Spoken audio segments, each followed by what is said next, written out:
Hello, everybody. I'm Nick, and welcome to Developer Logs Episode 2. Thank you very much for tuning in and listening.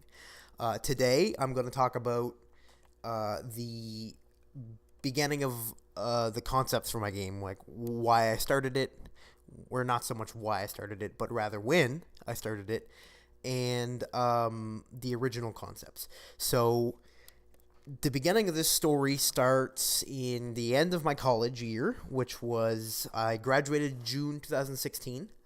And that was when I decided to commit myself to making a game around May 2016. So around May, when I first commit myself to making a game, I had watched Indie Game the movie. It was not the first time I had seen it, but the first time I had watched it alone by myself.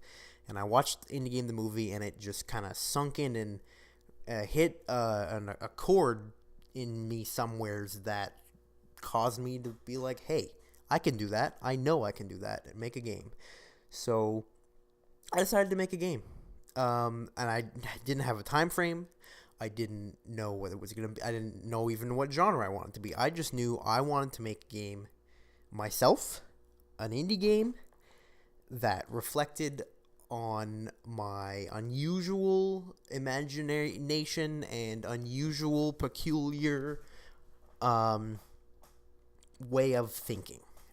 So that was when I decided to make a game, and that was also at the same time I started a rather vigorous practicum for the end of my college course. So I had no free time. So, yeah. So and then I started off with making a game engine because I still had no idea what game I wanted to make. I had decided to use my knowledge I had just got from finishing my college course. I wasn't quite done college. I was just on the very last third semester of the last year, which was just a practicum and some schoolwork, which ate all my free time. So I thought about it, and Binding of Isaac was a very resonant game in my life at the time, and indie games as a whole were just super cool and new to me. Or not indie games, geez. Roguelikes. Sorry, roguelikes were super cool and new to me, and I just loved that. So, Binding Isaac and Enter the Gungeon were my two main seeding points for the game I wanted to make, because I loved how robust and how much you could get out of a roguelike, and yeah, so I decided I wanted to make a top-down, pixelated roguelike. And that was in May. I decided that. May 2016, so well over a year ago. And so then I got to work making an engine in C++. So I used all of my school ideas, and I spent a month roughly making an engine, and I then realized it might be a better idea to start in a pre-built engine for my first game. Not that I couldn't make my own engine, but that is time consuming. It was eating away a ton of my free time. Well, all of it. No, it was eating away all of my game time, and I just couldn't handle it. So, because it wasn't a smart idea for my first game to make my own engine for a game that doesn't require a custom engine. It didn't need a custom engine at all. So I started, and I was working in Unity at my practicum, and I had learned Unity in college, and so I said, hey, maybe I'm going to make a game in Unity. So I took what I had got done in my own engine, and what took me about a month to make in my own engine took me a week to make in my game. In Unity. And And then graduation rolled around, and some other people who can't come back from the practicum were using Unreal 3. And we're talking about how, hey, that uses C++. And whereas Unity does not use C++. So I was like, oh, that's super cool. Maybe I should use C++.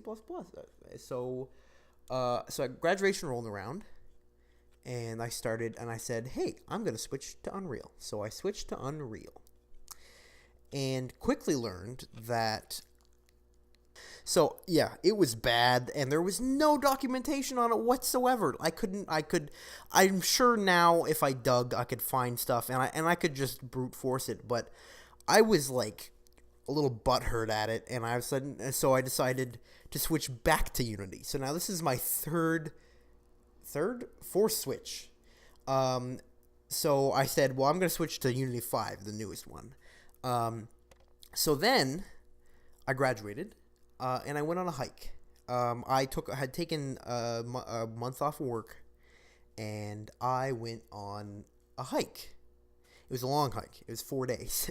It was I had hiked the Dobson Trail, which is like 54 kilometers, and I went with some friends, and I had a goal at the end of this hike to nail down what my game was going to be. And that might seem weird to most, and that's fine. But for whatever odd reason, when I go hiking in the woods, and especially when I'm with the people that I usually go hiking with, I'm just able to just, like, dream up the most fantastical worlds.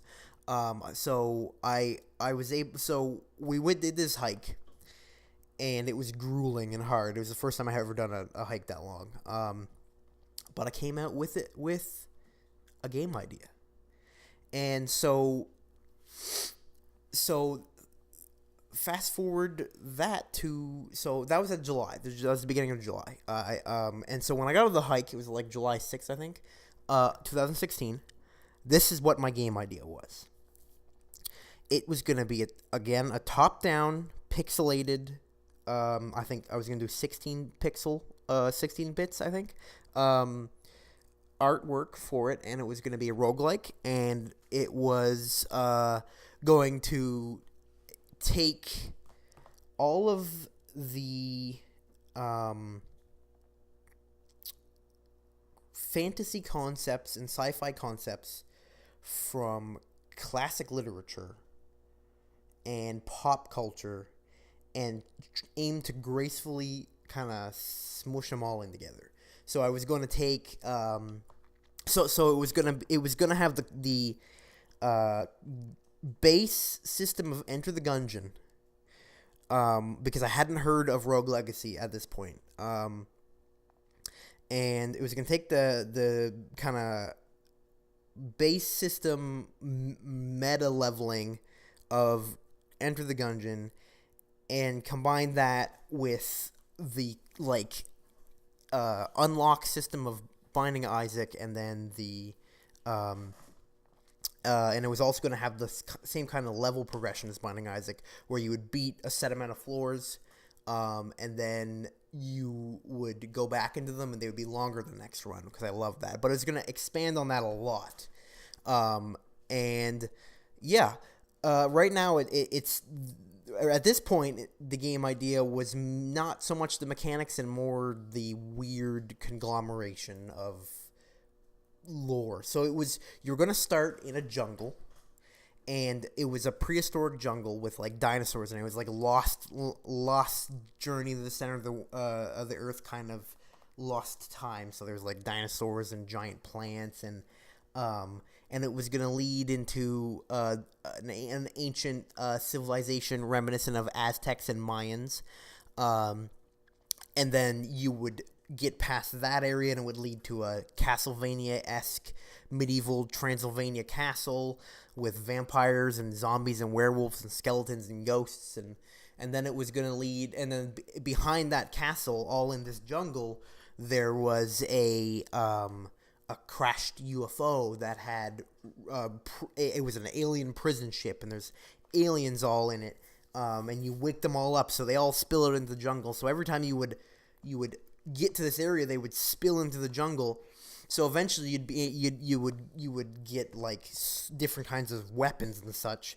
And it took place in the beginning of World War II. It was the main era that you would start in. So like you would be someone from World War II, but in the prehistoric jungle, so you had that kind of weaponry, and then but it would slowly end up where you'd have like alien technology and just zapping dinosaurs and stuff.